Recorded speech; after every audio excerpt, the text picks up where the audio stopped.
every now and then I think you'll find a rub that gets fired up, or you may come across a scrape that maybe a buck worked, but I don't consider it consistent enough sign to hunt the same way I would sign in October and November, where I'm really trying to backtrack that sign.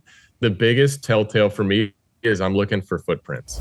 The first thing I'm going to do is I'm going to take a 10,000 foot view and I'm going to zoom out on that property. I'm going to look at leaf off imagery. If the state is provided that on Onyx or another platform, I'm going to try to identify where like my trees that are going to be evergreens or leaf holding trees are going to be, where my edges are, where something that might constitute heavier, higher stem count or denser cover. And something to think about for a lot of like any of our northern guys that come down. You know, one of the ways I've tried to explain it is like, you guys would explain this as, okay, well, our deer are associating to thermal cover this time of the year. Well, in the South, our deer aren't worried about thermal cover, in my opinion. They're worried about visual cover. But the principle still applies, right?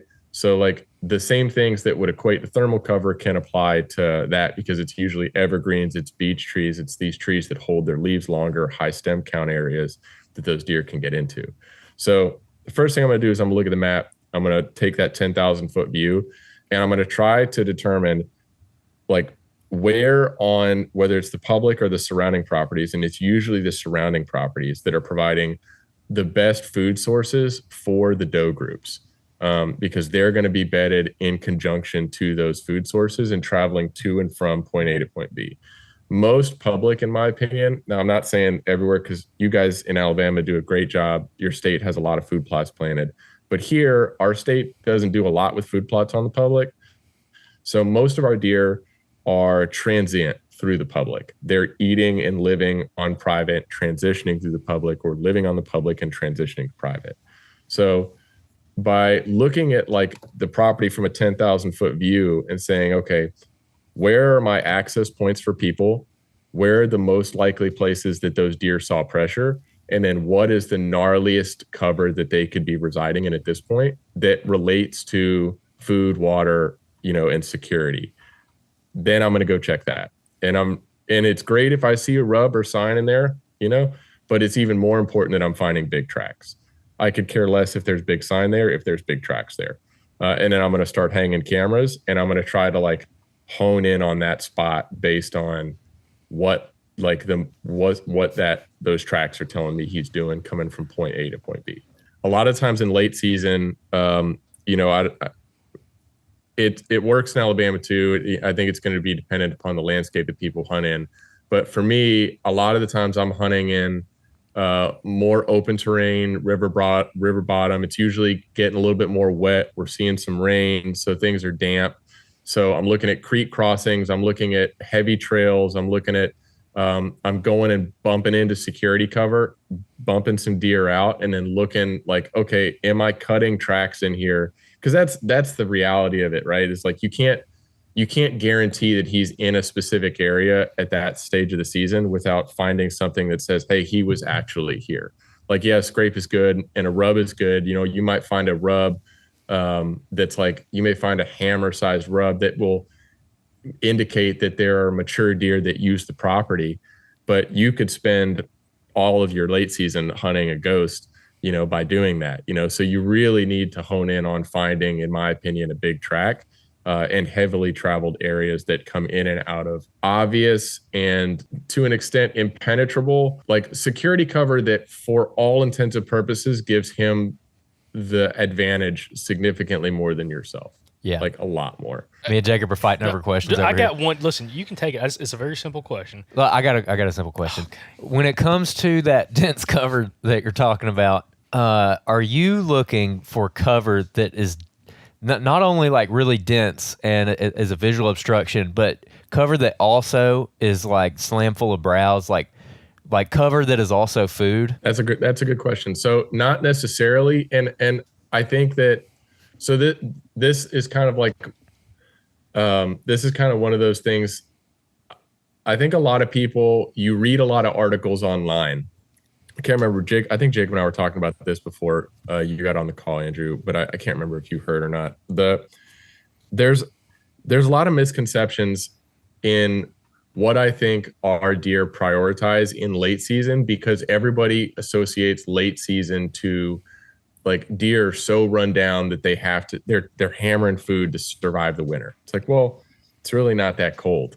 Like most of our season, I can hunt in like a hoodie and a vest or a light jacket. Like they're not out there just surviving. Like those deer in Wisconsin or Iowa or the Dakotas, when it's -20, and they're traveling 2 miles in a herd to eat corn stalks. Like that's a different animal, So I'm not putting as much weight on food. Just because to me, the number one thing is security for our deer, especially with the length of our firearm season. If a place does happen to have food, that's great. But for the most part, it's almost never a factor in my mind. It's more of like, I'm looking for where he can bed safely and then go, okay, if I can find him leaving here, and then I know he's leaving, I just know he's going that direction. I don't really care where he's going. I just know that he's going that way. I'm not going to hunt him where he's going because usually if you think about your trail camera data or like the buck that I was talking to Jacob about, they're leaving just that I'm hunting right now. They're leaving just at dark and they're getting back right at daylight. So I'm not out there spotlighting him. I'm not going to shoot him in the dark. So it does me no good to try to hunt him there. I'm trying to hunt him right where that transition point is between where he's bedding and like maybe where he'll mill around in the morning before he officially lays down. So it's extra important that you look for that. And I guess that's a long way of saying no, I'm not really interested in food.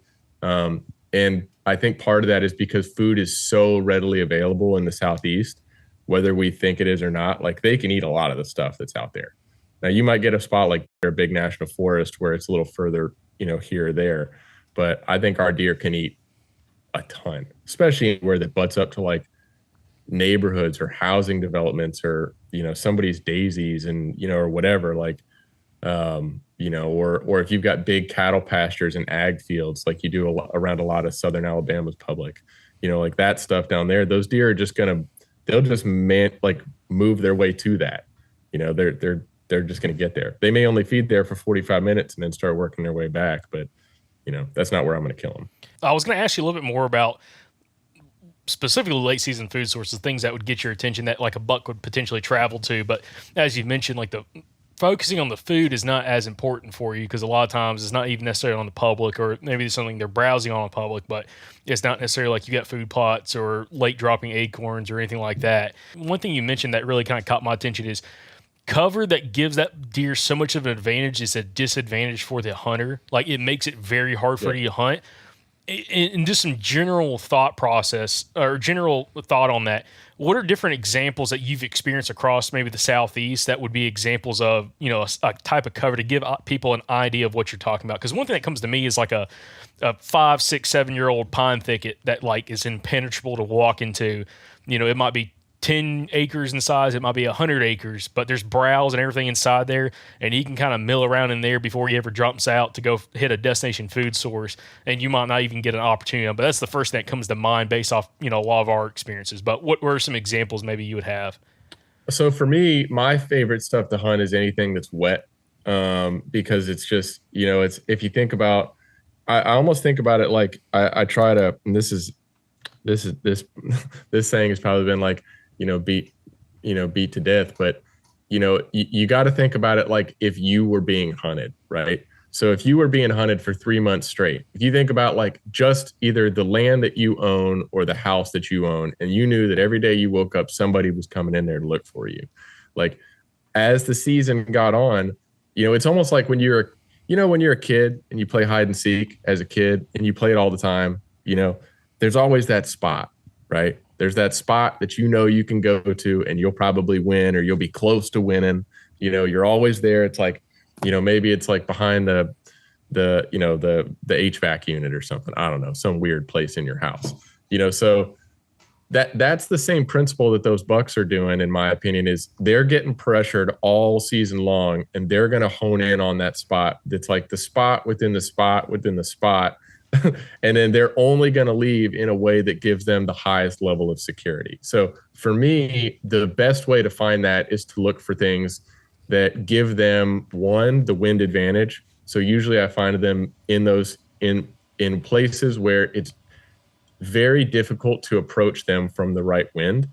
They're usually bedded in spots that are like uncommon winds for our area. Like Jacob, that buck that I was telling you about, he's bedded in a spot where like our predominant wind direction is northwest, northwest, west, north, this time of the year here. He has all of that that he can smell coming into where he's bedded. And then if we are to get an east wind, he's got a creek bedded up on his east side, so you can't come in from his east side. And then the way he's looking when you come into his bed is like 1,000 yards of wide open creek bottom. Like it's super wide open. So he can see, like he has everything there. Like there is almost no way that you can get to him, barring a couple of the things I'm going to try. So I'm looking for places that people are less likely to go, places that are uncomfortable, anywhere where I'm sinking my boots in mud, I'm having to put waders on, I'm having to use a canoe to cross a creek. I am, in pine thicket country. I'm looking for, like, one of the things that I really like is when you find, like, let's say you have like a 500-acre cut, and then there's an SMZ that runs up through that cut, and the SMZ would dead end, like dead in the middle of that cut at the very tip of that SMZ. You may get bucks that'll skirt around it because they still want to leave like that security cover. It's just they're going to leave in the safest way possible, where it gives them the most opportunity to stay safe, to get away. And the hard part for us as hunters at that point is finding out, okay, well, they're like a seasoned vet at this point. Like all of the ease of hunting them is worked out, right? So like you're playing the game with the best of the best. It's the bucks that are left that survived because they were smart enough to survive. So so I don't know if that answers your question, Andrew, but or Jacob, but I think it's security cover that is hard to access, and gives them the advantage. I don't know any other way to say it other than kind of what it is. If you're standing there in a piece of property, I think you guys have talked about it before. You ever just get like that Bucky feeling? You're like, oh man, this spot feels right. Like in the late season, if you just pretty much count out like everything that's wide open timber for the most part, and you just walk until you find that spot, and in your mind, you're like, oh man, there's tracks here. This feels like where I would be if I was a buck at this time of the year. It's probably worth like slowing down and like looking at the ground and scouting and trying to determine, okay, is there something that's relatable to fresh tracks or fresh sign, or is there a reason for him to be here? And then trying to pick out, 1, 2, or 3 spots surrounding that area that are prime travel corridor camera locations that just identify whether he's there and he's alive. Because he's there for a reason. He's going to be a little bit harder to push out than he would be in October, in my opinion. So you have a little wiggle room in bumping him or moving him around, as long as you're not changing that bed in the morning. So if you change when he's coming back to bed, he's forced to bed somewhere that he doesn't know about. So that throws everything off. So that's, in my opinion, that's the big factor of when you have to be extra careful.